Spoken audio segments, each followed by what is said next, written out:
Dear students, SIC online classes में आप सभी का वेलकम है। स्टूडेंट्स, मैंने अपनी लास्ट वीडियोस में टाइप्स ऑफ सेंटेंस कंप्लीट किया है और उसके एक्सरसाइज भी करा दिए हैं। स्टूडेंट्स, उम्मीद करता हूं कि आपको समझ में भी आया होगा। स्टूडेंट्स, आज की इस वीडियो में हम आपको आपका तीसरा लेसन द वर्ब्स में ट्रांजिटिव वर्ब और इंट्रांजिटिव वर्ब के बारे में बताएंगे। तो स्टूडेंट्स, आइए देखते हैं तीसरा लेसन द वर्ब्स और उसमें ट्रांजिटिव वर्ब, जिसकी हिंदी सकर्मक क्रिया होती है। स्टूडेंट्स, एक बार ट्रांजिटिव वर्ब की डिफिनीशन आप देख लीजिए। ट्रांजिटिव वर्ब की डिफिनीशन है students, transitive verbs are the action transitive verbs are the action that have an object to receive that action. Transitive verb वह होती है, स्टूडेंट्स स्क्रीन पर देखिए, हिंदी में भी है। ट्रांजिटिव वर्ब वह होती है जिसके साथ एक ऑब्जेक्ट ज़रूर लगा होता है। स्टूडेंट्स ध्यान दीजिएगा कि मैं क्या बोल रहा हूँ।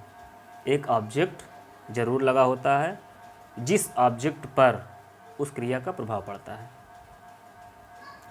ऑब्जेक्ट पर क्रिया का प्रभाव पड़ता है तो वो जो आप क्रिया होगी वो क्या होगी? ट्रांजिटिव वर्ब होगी। तो स्टूडेंट्स एग्जाम्पल में देख लीजिए, क्लियर हो जाएगा। एग्जाम्पल है, अविरत मूव्स द चेयर। अविरत मूव्स द चेयर। यहाँ अविरत सब्जेक्ट है, मूव्स आप क्रिया है, द चेयर क्या है? ऑब्जेक्ट है। अविरत ने कुर्सी को खिसकाया। तो ये जो क्रिया आपकी है उसका जो है ऑब्जेक्ट पर प्रभाव पड़ रहा है ना। ऑब्जेक्ट पर ये जो क्रिया का प्रभाव पड़ रहा है ना, कुर्सी को खिसकाया और एक ऑब्जेक्ट भी लगा हुआ है। तो इसमें ये जो मूव्स है ये आपकी ट्रांजिटिव वर्ब है। तो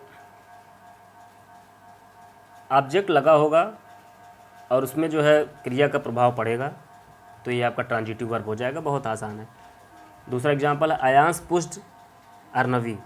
अयांश ने अर्नवी को धक्का दिया। अयांश ने अर्नवी को धक्का दिया। तो अब ये जो पुष्ट है ये आपका वर्ब है, अर्नवी क्या है? ऑब्जेक्ट है। तो अब इस पर भी आप क्रिया का ऑब्जेक्ट पर प्रभाव पड़ रहा है तो ये पुष्ट आपका ट्रांजिटिव वर्ब होगा। ओके स्टूडेंट्स, अब बात करते हैं इंट्रांजिटिव वर्ब की, जिसकी हिंदी अकर्मक क्रिया है। हिंदी पर आप ध्यान मत दीजिए वरना आप कंफ्यूज हो जाएंगे सकर्मक और अकर्मक में। तो आप ट्रांजिटिव और इंट्रांजिटिव ही पढ़िए। तो अब बात हम करते हैं इंट्रांजिटिव वर्ब्स की। स्टूडेंट्स, ट्रांजिटिव वर्ब में तो एक ऑब्जेक्ट था जिस पर क्रिया का प्रभाव पड़ता था। स्टूडेंट्स, यहाँ पर कोई ऑब्जेक्ट नहीं होगा। इंट्रांजिटिव वर्ब्स में कोई ऑब्जेक्ट नहीं होगा। इसकी डिफिनीशन एक बार देख लेते हैं। Intransitive verbs are the action that do not have an object to receive that action. यहाँ कोई ऑब्जेक्ट नहीं होगा तो इसे तो और आसानी हो जाएगी पहचानने में। फॉर एग्जाम्पल देख लीजिए, डैड स्माइल्ड। डैड स्माइल्ड, पापा मुस्कुराए। डैड क्या है? आपका सब्जेक्ट है। स्माइल क्या है? वर्ब्स है ना। उसके बाद कोई ऑब्जेक्ट है इसमें? कोई ऑब्जेक्ट नहीं है स्टूडेंट्स। तो ये आपका स्माइल क्या हो जाएगा? Transitive verb, intransitive verb. इसी तरह दूसरा एग्जाम्पल, यसी वॉज वीपिंग। यसी रो रही थी। तो स्टूडेंट्स, यसी वॉज वीपिंग, यसी रो रही थी। वीपिंग क्या है आपका?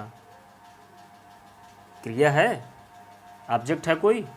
कोई ऑब्जेक्ट नहीं है स्टूडेंट्स, इसलिए ये वीपिंग आपका इंट्रांजिटिव वर्ब होगा। तो स्टूडेंट्स बिल्कुल आसान है। ट्रांजिटिव वर्ब में ऑब्जेक्ट होगा जिस पर क्रिया का प्रभाव पड़ता है। इंट्रांजिटिव वर्ब में कोई ऑब्जेक्ट नहीं होगा। बस यही डिफरेंस है दोनों में स्टूडेंट्स, और यही आपका ट्रांजिटिव वर्ब और इंट्रांजिटिव वर्ब है। और आपके थर्ड लेसन में सिर्फ यही इतना है। ओके स्टूडेंट्स, उम्मीद करता हूँ कि मेरा ये लेसन, ये वीडियो आपको समझ में आई होगी। नहीं समझ में आया होगा तो मेरे पर्सनल व्हाट्सएप पर कांटेक्ट करिए, मुझसे पूछिए, मैं आपको बताऊँगा, आपके डाउट्स क्लियर करूँगा। Okay students, thank you.